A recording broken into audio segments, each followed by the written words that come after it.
Bonjour les amis YouTube, c'est le Marco Show. Je suis tellement content de tourner cette vidéo. J'aime bien jouer, j'aime bien les petits jeux. Aujourd'hui, je vous propose un nouveau concept. On va faire un petit jeu. Qui connaît parmi vous, derrière votre écran, le jeu de 2 vérités et un mensonge? En fait, c'est tout simple. Je vais vous raconter 3 anecdotes. 2 d'entre elles sont vraies et une est fausse. C'est à toi de trouver derrière ton écran. On va faire un petit exemple. La première anecdote, je m'appelle Marco. La deuxième anecdote, j'ai souvent un nez rouge. Et la troisième anecdote, j'ai des tablettes de chocolat, des abdos, mon gars, tu peux pas tester. Quoi? J'ai le droit de rêver? Voilà, vous avez compris que malheureusement, je n'ai pas de tablettes de chocolat, mais voilà. Il y a beaucoup de youtubeurs qui l'ont déjà fait, notamment Hugo Posé, McFly et Carlito. Pour cette vidéo, je vous propose des anecdotes à l'aéroport, comme vous avez pu voir dans le titre. Merci également à tous les nouveaux sur ma chaîne, vous êtes de plus en plus nombreux à la rejoindre, ça me fait vraiment chaud au cœur. N'hésitez pas à vous abonner à la chaîne, mettre votre petit pouce bleu. Bref, vous connaissez déjà le charabia, on commence la vidéo. Attends, mais je suis en train de me demander comment vous allez faire pour dire quelle anecdote est vraie et quelle anecdote est fausse. Regardez, ce que je vous propose juste en bas de la vidéo, je vais mettre des commentaires.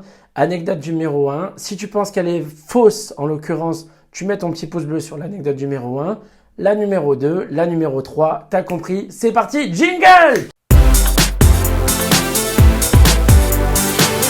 Pour cette première anecdote, ça remonte déjà à il y a quelques années. J'ai vécu à Londres. J'en ai déjà fait une vidéo là-dessus, si vous voulez aller voir sur ma chaîne. J'ai la chance d'avoir quelques jours de repos pour la période de Noël. Donc je prends mon billet d'avion pour le 24 décembre. Il me semble que je partais vers 15 h, quelque chose comme ça. La veille au soir, tout va bien, je commence à faire ma valise. En fait, j'ai juste à prendre un sac à dos parce que j'y vais juste pour quelques jours. J'habitais pas très loin de l'aéroport. Vers chez moi, il y a un métro qui se rend directement à l'aéroport en express, c'est-à-dire en une demi-heure, donc j'étais pas forcément soucié par le temps. Est-ce que vous voyez où je veux en venir? Donc super, je suis dans le métro pour l'aéroport, un petit peu en avance en plus de ça, c'est génial. J'y arrive enfin, je cherche un petit peu où est mon avion parce que c'est immense là-bas. Et là, je me présente au comptoir et en fait, la madame, elle me dit en anglais « Sorry, we are closed ». Close what? Je comprends pas, je suis en avance, qu'est-ce que tu me racontes là? Et où mon avion? Sérieux? C'est quoi ça? Tu sais, je parlais pas beaucoup anglais à l'époque, mais close, j'ai bien compris ce que ça voulait dire. Au final, ils ont juste décidé de fermer l'embarquement. Et tu sais, je me suis dit, mais c'est pas possible, je lui sors mon billet d'avion, madame. Je lui dis, regardez, l'avion il est à 3 h, pourquoi vous le fermez maintenant? Et là, les amis YouTube, elles me pointent sur mon billet d'avion qu'en fait, il n'était pas à 3 h, il était à 2 h. C'est moi qui ai mal lu mon billet d'avion. J'étais persuadé qu'il était à 3 h, mais non. Du coup, je pouvais pas vraiment être fâché contre la compagnie aérienne. En fait, c'était de ma faute. C'est moi qui avais mal lu l'heure de l'avion. Donc, j'essaie de trouver une solution et je m'assois sur les sièges de l'aéroport avec la grande baie vitrée et j'ai mon avion juste en face de moi, de mes propres yeux, je le vois. Je suis dégoûté à ce moment-là, vraiment. Le temps passe, je suis toujours en train de faire des recherches, mais l'avion, il est toujours là. Je comprends pas, enfin, il aurait dû décoller depuis 15-20 minutes, mais non, il est toujours là, il bouge pas, je comprends pas exactement ce qui se passe. Et à ce moment-là, je vois tous les passagers de l'avion revenir dans le hall. Pourquoi? Figurez-vous que l'avion avait un problème technique, ils n'ont pas pu décoller, et ils ont tous réembarqué dans un autre avion, et moi aussi! Wouh! Et j'ai eu tellement de chance à ce moment-là, vraiment, vraiment. Vous êtes prêts? C'est l'heure de la deuxième anecdote. Pour la prochaine petite histoire, il faut savoir que à un moment donné, j'ai eu la chance de partir à Punta Cana, exactement. Un voyage de dernière minute, mais qui n'était pas vraiment planifié. Et vu que c'était juste quelques jours, je voulais juste prendre une petite valise. Et moi, en l'occurrence, j'avais une super grande valise énorme. À ce moment-là, j'ai fait appel à un ami pour qu'il me prête une petite valise. On m'a gentiment prêté une petite valise rouge et let's go, on part en vacances. Je reste quelques jours là-bas, tout se passe bien, c'est génial. Malheureusement, quelques jours plus tard, c'est le temps de rentrer et c'est là où commence la petite histoire. J'avais mis ma petite valise rouge en soute. Elle était petite, mais pas assez petite pour entrer en cabine. Le vol s'est très bien passé, on débarque de l'avion et c'est le moment où tu te diriges vers le tapis roulant pour aller chercher ta valise. Tu sais, ce moment où t'attends ta valise et t'es vraiment impatient de la retrouver et t'es content alors que c'est juste ta valise au final. Le tapis défile, défile et défile, mais il n'y a toujours pas la mienne. Il restait 4-5 bagages sur le tapis, dont une valise rouge, mais qui n'était pas la mienne. Moi, sur la mienne, j'y avais mis un cadenas, et c'était pas le même cadenas. Je me dirige vers le bureau des valises perdues, en indiquant à quoi ressemblait ma valise, portrait robot d'une valise, genre. Et j'ai bien compris que malheureusement, je pourrais pas repartir avec mon bagage aujourd'hui. Je laisse mon numéro et ils me recontactent dès qu'ils l'auront trouvé. Au final, ça a vraiment pas pris de temps. 10 minutes plus tard, ils m'appellent. Heureusement que j'étais toujours à l'aéroport. Donc je décroche. Oui, bonjour, monsieur Marcochot, on a retrouvé votre valise. Est-ce que vous pouvez venir la récupérer? Super, ils l'ont enfin retrouvée. Enfin, à croire que ça faisait des jours et des jours que je l'avais perdue. Donc je vais au bureau des valises perdues. Et il y a une valise rouge qui est posée sur la table et c'est exactement la même qui était sur le tapis mais qui n'était pas la mienne. Et ils me disent, d'après les descriptions que vous nous avez données, ça peut être que votre valise en fait. Je leur dis que c'est pas la mienne, enfin je comprends pas pourquoi ils m'ont rappelé. Le gars il me dit, regardez monsieur, on va casser le cadenas et on va bien voir si c'est votre valise ou pas, mais d'après les descriptions, c'est celle-ci.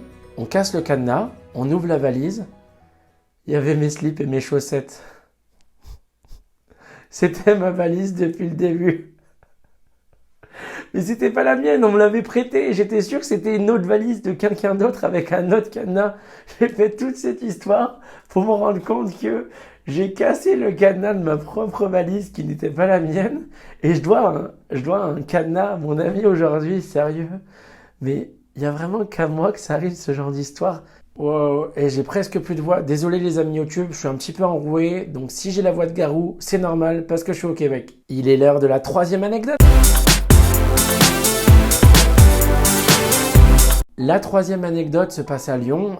Je prends l'avion pour aller voir 2 copines qui faisaient leurs études et qui travaillaient à Budapest, en Hongrie. Donc je passe l'enregistrement et ensuite je me dirige vers le contrôle de douane et c'est là où se passe cette petite histoire. À ce moment-là, à la douane, il n'y avait pas grand monde, donc personne devant moi, personne derrière moi, donc le douanier avait du temps à mon avis. Donc j'arrive, je lui présente mon passeport et là il commence à le feuilleter et il se rend compte que j'ai beaucoup de tampons, dont l'Amérique du Sud. On commence à parler et lui aussi me dit qu'il a fait le Pérou, la Colombie avec sa femme. Il était un petit peu intrigué parce que l'Amérique du Sud, je l'avais fait récemment. Et là, je reprends l'avion et il me demande quels étaient mes plans. Je lui ai dit que j'allais voir 2 amis en Hongrie et que le but, c'était de rentrer en France en mode road trip. Il me demande en combien de temps je voulais faire ça. Je lui ai dit que je savais pas exactement, 1 mois, 2 mois, on verra comment ça se passera sur la route. Et à ce moment-là, il ferme mon passeport, il me le tend et il me dit « On n'a pas tous la chance d'avoir des parents millionnaires ». Wow! Vous savez ce genre de phrase là où vous savez pas forcément quoi répondre sur le moment et après, vous vous refaites les scénarios dans votre tête et vous dites « Oh, j'aurais dû lui répondre ça, j'aurais pu lui répondre ci. » Et figurez-vous que j'avais trouvé l'argument parfait à ce moment-là, sans hésiter. Je lui ai simplement répondu « Vous savez, monsieur le douanier, j'ai travaillé très fort pour économiser une certaine somme d'argent. Avec cette somme-là, j'aurais pu me payer la dernière BMW. Mais non, j'ai préféré voyager avec. » Il m'a regardé et il m'a répondu « C'est tout en ton honneur. » Et je suis parti.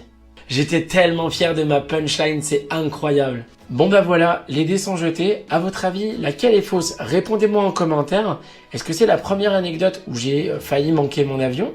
Est-ce que c'est la 2e anecdote où je me suis trompé de valise? Ou la 3e anecdote avec le douanier un petit peu insolent? Je vais vous donner la réponse dans 48 heures dans les commentaires de cette vidéo. Également sur mon Instagram, si tu ne me suis pas encore, il s'affiche juste ici. N'hésitez pas à me dire si vous voulez que j'aborde un sujet de vidéo. Ça peut être les voyages, ça peut être la mécanique, ça peut être, je sais pas, le golf. N'hésitez pas à me le dire. En tout cas, moi, je suis preneur pour faire de nouvelles expériences. Oh non, il est déjà l'heure de la fin de la vidéo. J'ai même pas de montre. On se retrouve pour une prochaine vidéo, en forme et de bonne humeur. Bye.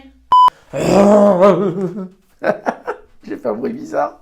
2 d'entre elles seront fausses. Non, mais non, c'est pas ça. Il est l'heure de la 3e anecdote. Ouh, oh.